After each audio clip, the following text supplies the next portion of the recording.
vigente y qué ley no está vigente. Pero me dicen que el SPIG ya lo conversó con Jaime Altaus, así que mejor pasamos a otro. ¿SPIG? Sí, Jaime me preguntó, ¿qué es SPIG? ¿Qué es ISAG? Sí, más lindo. Estamos al aire, congresista. Yo lo sé, yo lo sé. Bueno, congresista, primero, después le quiero preguntar también por el tema de los panamericanos y qué sé yo, pero bueno, la importancia de este acuerdo por la justicia, pero también mi crítica, porque podría parecer, congresista, que bueno, primero el tema, ministra, el tema de la comisión... Está peor que SPIG. Sí, el tema de la comisión, ¿no? Contra la corrupción, justamente como una reacción al escándalo del señor Moreno, y ahora este acuerdo justamente cuando vimos que desgraciadamente los jueces sueltan a todos estos presuntos delincuentes después de todo el trabajo de la Fiscalía con el Ministerio del Interior. ¿Por qué la necesidad de este acuerdo justo cuando las papas queman? Te agradezco la pregunta porque me va a permitir aclarar algunos temas que efectivamente al manejarse en siglas en el mundo jurídico pueden generar confusión, así que creo que es importante aclararlo. El acuerdo por la justicia se gesta dentro de los compromisos de los primeros 100 días, es público además. Nosotros lo presentamos en el Acuerdo Nacional, en una reunión cerrada en la que se sustentó la necesidad de continuar con esfuerzos de Estado, desde el propio Acuerdo Nacional, Política número 28, el propio Plan Bicentenario, el Seriajus, que digamos fue el esfuerzo, el Seriajus, que lo que buscaba era mejorar la calidad de la justicia en su momento, y que fue el esfuerzo más serio y que tuvo más continuidad, pero que finalmente se frustró porque los propios miembros del sistema no habían participado. Hubo mucha resistencia de los propios órganos que forman parte del sistema, que son... el Consejo Nacional de la Magistratura, el Poder Judicial, la Academia de la Magistratura, el Ministerio de Justicia y el Ministerio Público, que los ciudadanos confunden. El ciudadano solamente sabe si al final recibió o no recibió justicia, ¿ya? Si es SPIG, si es ISAG, si es CNM, ¿verdad? Correcto. O MP, no le importa. Sí, tal cual. O Minjus. Todas estas cosas pueden confundir al ciudadano, que lo que te dices, a mí no me importa que tú le eches la culpa al otro de por qué liberaron a este ladrón o a este sicario. Claro, me importa es el mismo. Que el sicario está en la calle y que yo estoy en riesgo. Correcto. Entonces, resuélveme el problema. Por muchos años el problema se focalizó en ver quién podía tener responsabilidad institucional en una liberación indebida.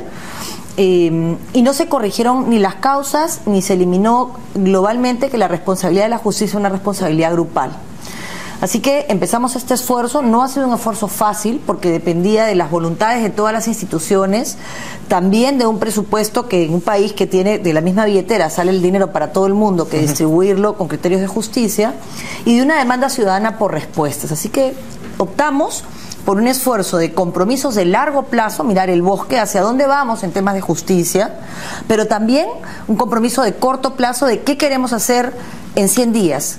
Algo que la gente pueda tocar, que pueda decir, bueno, estamos avanzando. Tengo un CISAG, que es un centro integrado de administración de justicia, sistema de administración de justicia. En este centro integrado que inauguraremos en Puente Piedra y luego en Villa María del Triunfo, y esperamos inaugurar en distintos puntos del país, estarán la policía, la defensa pública, el Ministerio Público, el Poder Judicial, el INPE, de manera que el ciudadano no tenga que trasladarse en busca de justicia, sino que nosotros la acerquemos al ciudadano. Okay.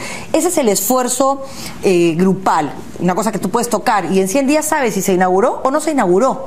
Así como eso... Son pilotos, estos 3 son pilotos para después obviamente ampliarlo a más. Por supuesto, no son pilotos, ya va a empezar el funcionamiento, ya se han hecho los estudios, ya está construido. Pero digamos es un primer lanzamiento de 3 para luego masificarlo. Para luego masificarlo, y si podemos hacer un cuarto, haremos un cuarto, pero nos comprometemos para que el país pueda ver en la página del Ministerio y las de las distintas instituciones a qué nos hemos comprometido, con un semáforo de cumplimiento, reuniones mensuales de seguimiento para también evaluar la mirada larga, ¿no? Qué correctivos hay que hacer en la legislación para bajar la carga procesal. Todos sabemos que hay carga procesal y sabemos más o menos los procesos que generan carga, pero ahora hay que destrabar los procesos.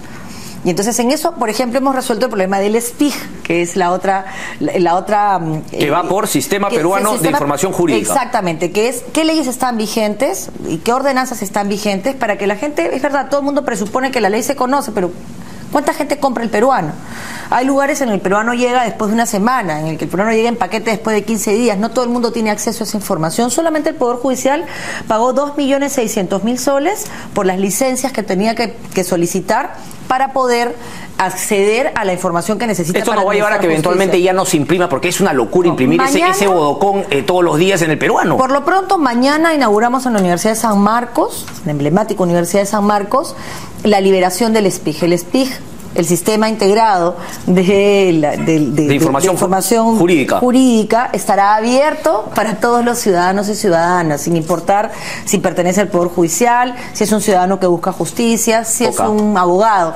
De manera que todo el país a través de Internet pueda saber qué ley está vigente y qué ley no está vigente, porque ha sucedido casos en los cuales un juez de un lugar recónditos que no tenía acceso a la información oportuna podía haber sentenciado a alguien con un tipo penal que ya no existía. Ok, lo más probable es que no mucha gente se va a meter ese tema, pero por ejemplo muchísima gente, todos los operadores del sistema judicial. Operadores del sistema judicial. Abogados a nivel nacional. Ok, pero es que ellos sí compran el peruano. No necesariamente. Eso es los grandes estudios pueden comprar el peruano, pero el abogado que litiga en Chumbivilcas, el que litiga en Ayacucho, donde la justicia se esquiva, podía no tener acceso al peruano, quizás porque tenía la plata pero no tenía dónde comprarlo. Y entonces esto va a permitir que todos los peruanos sepamos qué norma está vigente, pero además el Poder Judicial se va a sumar a difundir a través de este sistema peruano de información jurídica algunas de las sentencias que van a permitir establecer líneas jurisprudenciales. El Consejo Nacional de la Magistratura también quiere utilizar la plataforma del sistema para poder difundir algunas líneas matrices en temas de procesos administrativos. Entonces yo creo que son dos temas: el acuerdo por la justicia como un conjunto que va a tener resultados en el corto plazo, pero con una mirada en el largo plazo que garanticen transparencia, idoneidad, justicia de calidad, justicia oportuna. Revisaremos las liberaciones indebidas, dónde se traban, por qué se dan. Correcto. Hay temas de corrupción, hay temas de negligencia, hay temas de incapacidad. Bueno, vamos a corregir las tres. Ministra, claro, cuando usted nos dice es efectivamente esa mirada del bosque, pero de alguna manera, y me parece legítimo, ¿no? La gente, claro, para un poco confiar en que el bosque va a cambiar, tienes que ver árboles. Totalmente. Entonces, hay árboles, por ejemplo, que aquí me preguntan directamente, ¿no? El arbolito torcido no me quiero adelantar, ¿no? Pero el arbolito torcido supuestamente de Manuel Burga. ¿Cuál es la situación del señor Manuel Burga? No voy a hablar de un caso en particular, sino de todas las extradiciones en general. Nosotros tenemos extradiciones activas, pasivas, traslados activos y traslados pasivos. Es decir, es sacar o traer. El caso del señor Burga es una extradición pasiva, para resolver tu duda. Y hemos tenido no solamente retrasos, sino que no ha habido un orden. Y esto te genera, aunque no se haya dado necesariamente, espacios para que la gente sienta que por qué se prioriza este y no este otro. Hemos capturado terroristas en Argentina que no hemos traído porque cuando gestionamos la extradición pasiva había vencido el plazo y ya lo habían liberado. ¿En qué orden está Burga? ¿Cuánta gente está antes? Está hoy día en la agenda que es pública, además de los debates del Consejo de Ministros. No lo hemos podido discutir, igual que ninguna de las otras 10 extradiciones. Teníamos 11 para hoy día, extradiciones activas, extradiciones pasivas y traslados, porque la agenda quedó muy larga. No se han podido discutir los temas de MIDIS ni los temas de justicia. Solo un caso se votó hoy día, que saldrá publicado mañana, porque el plazo vencía el 5 de noviembre y eso supondría la liberación de una persona que ha sido detenida fuera. Entonces lo que estamos haciendo es actualizar lo más urgente, es decir, los traslados activos, las extradiciones activas, que la gente que han capturado fuera, que tiene que rendir cuentas en el Perú, sea traída sin que vence el plazo y lo tengan que liberar. Nuestra segunda prioridad son los traslados, que se vayan a cumplir su condena a los extranjeros a su país, para recargar, disminuir un poco el costo.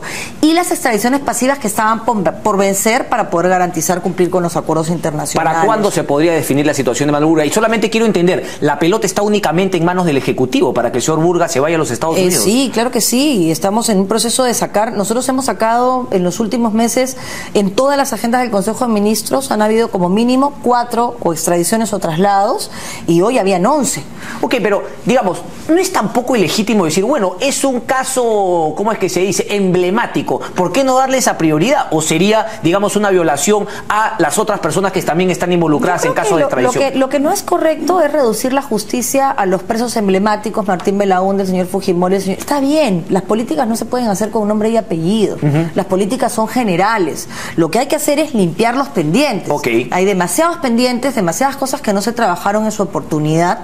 Nosotros estamos haciendo una norma para simplificar el proceso de extradición en el marco del acuerdo por la justicia. Todo lo que implique un trabajo coordinado entre el Ministerio Público, entre el Poder Judicial, entre el CNM, lo haremos en el marco de ese acuerdo, porque hay que mostrarle respeto a las instituciones.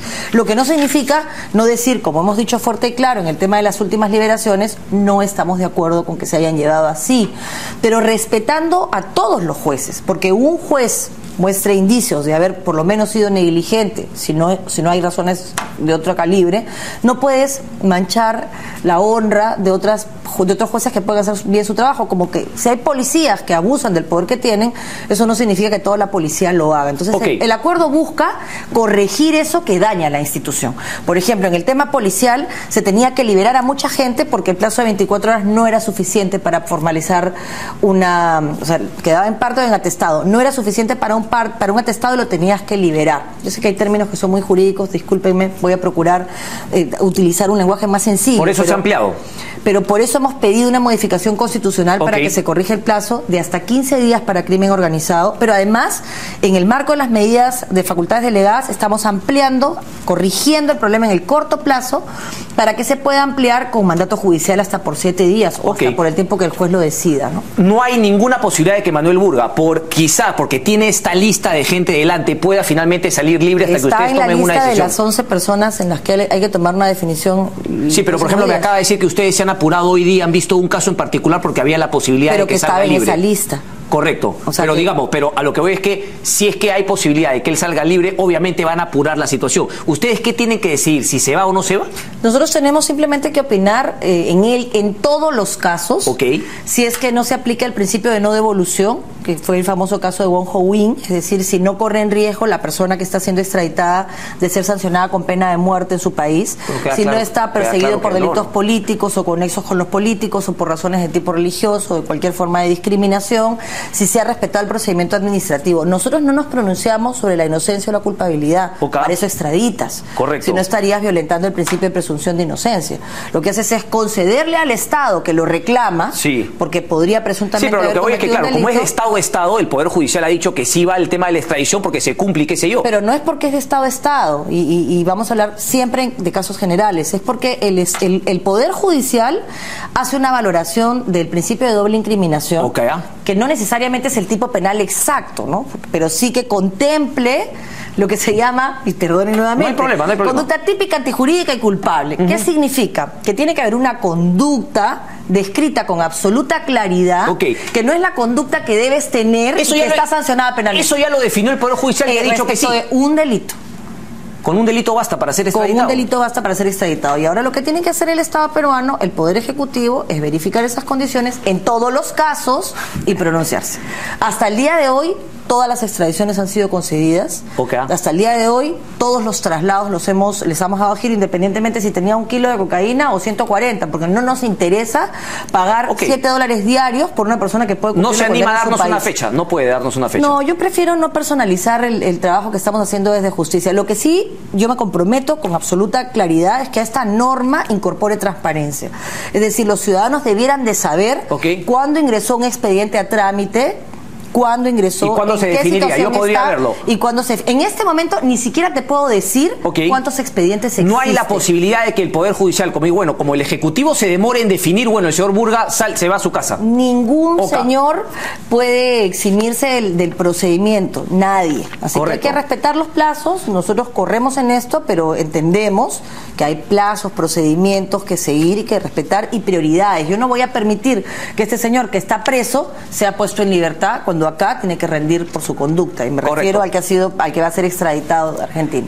Ministra, otro tema fundamental, por ejemplo, de decir, estamos luchando contra la corrupción, ese es el bosque, pero obviamente hay árboles que claramente los conoce todo el mundo. Por ejemplo, en el caso Orellana, no se han devuelto las propiedades a la gente que finalmente fue estafada por el señor Orellana. El tema de registros públicos quedó en nada. No sabemos si es que ha cambiado y hay la posibilidad de que un nuevo Orellanita pueda aparecer y manipular a registros públicos. Vimos también el tema de los notarios, que usted conoce también porque es notaria. Por ejemplo, en el tema de en Cerro de Pasco apareció un notario que validaba operaciones fraudulentas del señor. ¿Qué se ha hecho para cambiar ese tema? ¿Qué se está haciendo? A ver, en el tema anticorrupción, la Comisión de Integridad nació de la necesidad de que participara de alguna forma la sociedad civil.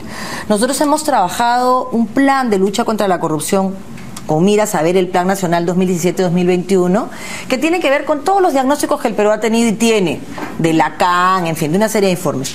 Pero no había participación de la sociedad civil, a pesar de que nuestro socio estratégico sin duda es el Acuerdo Nacional y es un foro donde nosotros presentamos todas nuestras iniciativas. Entonces, ¿qué decidimos? Dijimos, tomemos todo lo que existe en temas anticorrupción que necesita respuesta inmediata y pidamos facultades delegadas. El Poder Legislativo nos ha dado todas.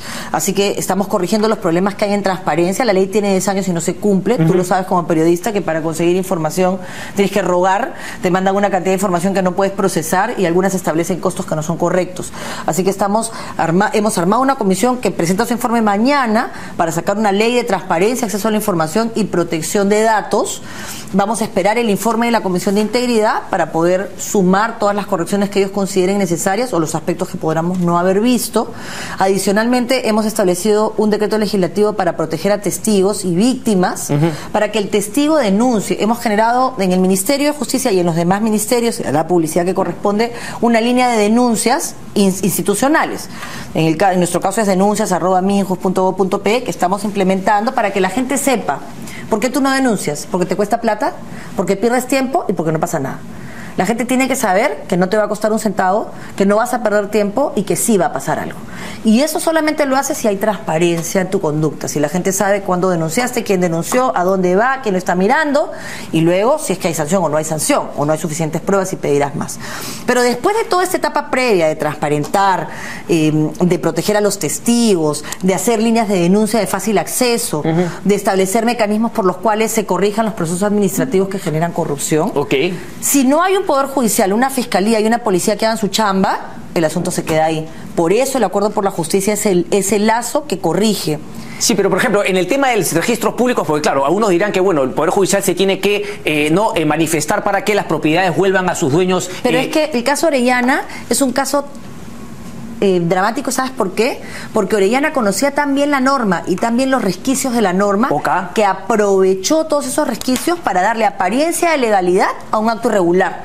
Eso fue lo grave de Orellana, que socavó el sistema. También Orellana nos regaló como Estado la oportunidad de corregir barbaridades, como las cartas fianzas que hasta hoy no se corrigen y hasta hoy las puede dar, por ejemplo. Bueno, sabe el tema también de los arbitrajes, que también hizo uso y abuso de ese tema. Hay que corregir. Pero por ejemplo, en registros públicos no ha habido ni un cambio. Es decir, el señor Solari sí ahí. No, el señor Solari ya no está ahí, el señor Solari renunció al día siguiente. Sin embargo, se quedó 2 meses más porque yo tenía que cambiar. La primera prioridad era las cárceles, como tú comprenderás. Tenemos 80.000 presos para cárceles que solamente albergarían a 35.000, una crisis penitenciaria en temas de salud, en temas de tratamiento, en temas de seguridad, que no da más. Gente que está en la clínica 6 meses y que no tienes válidamente ninguna alternativa que dar para protegerlo. O policías que están utilizando el sistema para proteger, en las clínicas de la policía, cuando tú deberías de quitarles todos los rangos que han podido tener. Finalmente, todo eso lo estamos haciendo declarando el sistema penitenciario en emergencia y ya estamos ahora en SUNARP. Yo podría haber designado al jefe de SUNARP. Lo hubiera designado además por 4 años. Pero yo soy notaria pública. Hoy, por supuesto, soy ministra y he cerrado mi notaría por respeto a la ciudadanía y por respeto al notariado. Y entonces decidí, meritocracia, y convocamos un concurso. Por supuesto, finalmente yo designaré, de ese concurso me darán 3 nombres y yo designaré. Pero ese concurso termina ya, se está en este momento evaluando los currículums. Hemos invitado a los sindicatos a participar como veedores para que puedan hacer preguntas y ver la calificación de la idoneidad de las personas elegidas. Y el jefe de SUNARP tendrá que hacer correctivos. Sin embargo, ya hemos empezado a hacer correctivos y hemos tenido ya una reunión con todos los jefes de SUNARP y reuniones en cada viaje con el jefe de oficina para simplificar trámites, para hacer operativa la constitución de empresas en línea en 24 horas, para reducir los costos de acceso a SUNARP, por ejemplo, de gobiernos regionales o de algunas municipalidades, de las municipalidades. Y habrá que corregir todos esos vacíos legales que permitieron que un Orellana se aprovechara de los recursos. Es que hay varios. Última pregunta. Bueno, un par de últimas preguntas. Por ejemplo, ¿cómo así, después de una denuncia y mucha reacción respecto al caso Martín Belaúnde del Ocio, se suspende esa audiencia donde se iba a decidir el futuro? ¿Cómo así? No entiendo. A ver, ¿no es dispararse a los pies? ¿Han habido de parte de quién? No sé, de quien finalmente decide que esa audiencia no se lleva a cabo y el de Belaúnde del Ocio sigue ahí en la nebulosa. A ver, la situación de Martín Belaúnde del Ocio empieza en abril del año pasado con unos síntomas desde TBC, descartar TBC hasta depresión, que la tienen todas las personas que están privadas de libertad, nadie está pues bailando en un pie estando preso, ¿no? Pero finalmente todo este cuadro, implicado con una serie de situaciones, lo lleva a la clínica en primer término. A partir de eso, y de una serie de denuncias que se hicieron de acoso, de persecución, en fin, él se opera de la columna. Y esa operación de la columna, nosotros hemos estado ya desde que yo soy ministra, acompañando este proceso y haciéndole seguimiento, pidiendo auditorías médicas, auditorías del INPE, en fin.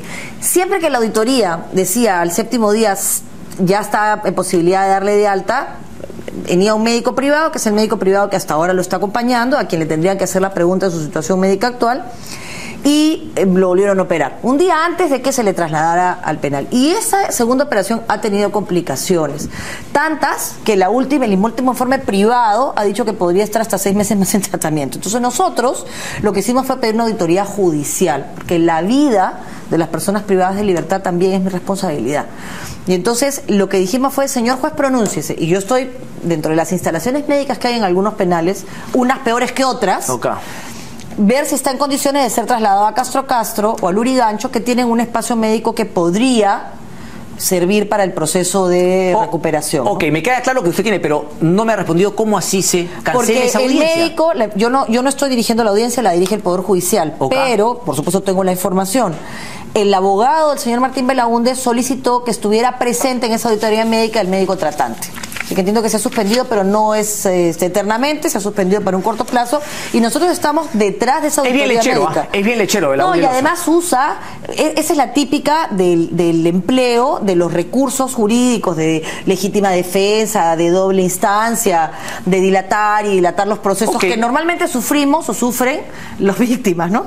Pero bueno, en este caso yo voy a respetar la ley, y eso no significa que vamos a permitir que ni en este caso ni en ningún otro. Tengo 92 personas privadas de libertad, o en el CIS, o en el Salud, o en el hospital de policía, o en clínicas privadas. Y no existe un reglamento que establezca que yo puedo sacar a un señor que va a una clínica o a una señora que va a una clínica a la semana y mandarla al CIS. Otra oportunidad para cambiar el reglamento. Pero por eso se está declarando en emergencia el sistema. A ver, estoy con todo, y usted nos ha escuchado, ministra, ¿no? Con toda la introducción respecto de los panamericanos. Yo pregunto, ¿por qué no se puede separar a estas personas que están siendo denunciadas, ¿no?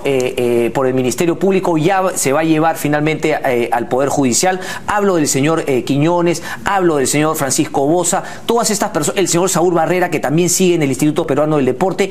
¿Por qué no se puede hacer eso, no? Una medida preventiva o cautelar que suspende en funciones a estas autoridades. ¿Por qué no se suspende a estas personas hasta lo que dure el proceso? ¿Por qué nos quedamos en este tema de impunidad y siguen continuando ahí? Bueno, yo te agradezco que regreses al tema de justicia al hablar de impunidad, y responderé tu pregunta, porque la corrupción, la delincuencia organizada, la delincuencia en general, o los famosos linchamientos, son síntomas. La verdadera enfermedad es la impunidad. O sea, mientras la gente sienta que puede hacer lo que le da la gana y no le va a pasar nada, eso va a continuar. Entonces es lo que hay que atacar. Y nosotros hemos tomado 3 medidas legislativas. La primera, la inhabilitación perpetua. La segunda, duplicar el plazo de inhabilitación para que personas sentenciadas no puedan regresar al sistema. Y ahora estamos trabajando una medida de carácter administrativo laboral para que sea un requisito para entrar a trabajar al Estado no tener sentencia por delito doloso vinculado a temas de administración pública. En este caso en particular, yo no quiero pronunciarme sobre el fondo porque no es a mí a quien corresponde. Respeto mucho los temas intersectoriales. Sí creo que tiene que darse una respuesta. Estoy segura que va a darse una respuesta política y una respuesta técnica para que se informe cada uno de estos pasos. Fui además... Es que no es un tiempo... O sea, van a manejar $1.200 millones para los panamericanos. Yo estoy segura que Carlos Noguejos, por su trayectoria personal, va a utilizar hasta el último centavo de eso para ser los mejores panamericanos. ¿Pero por qué los dejamos rodeados de toda esa gente? ¿Por qué lo hacemos luchar? Yo te aseguro que Carlos se rodeará de la gente idónea para hacer el trabajo. ¿Pero por qué si el señor Barrera en el IPD, el señor Quiñones en el Comité Olímpico Peruano? Esos cambios no me corresponden a mí, estoy segura que se van a hacer, pero sí quiero decirte algo más. Yo hice la investigación del señor Boza en la Comisión Belaúnde Locio, específicamente por los casos vinculados a Antalsis. Tampoco me parece, y yo ya la información información que tenía que dar la DI, ya la comisión aprobó un informe, ya está en la fiscalía, ha sido parte de las acusaciones que se le dieron para esta detención preventiva, y yo creo que hasta ahí puede llegar mi posición, pero hay sin duda cosas que hay que investigar, y yo soy la primera en pedir que esas cosas se investiguen, que se sancionen a los responsables. Marisol Perestello, ministra de Justicia, muchísimas gracias. Muchas gracias. Un placer. Gracias a ustedes. Hacemos una pausa. Sigan El tiempo se nos queda por corto. favor, Sigamos que va a el- ser muy útil para todo el país, para los estudiantes de Derecho. Yo creí que me iba a decir siga con los Panamericanos. Pausa y No, el regresamos. SPIG.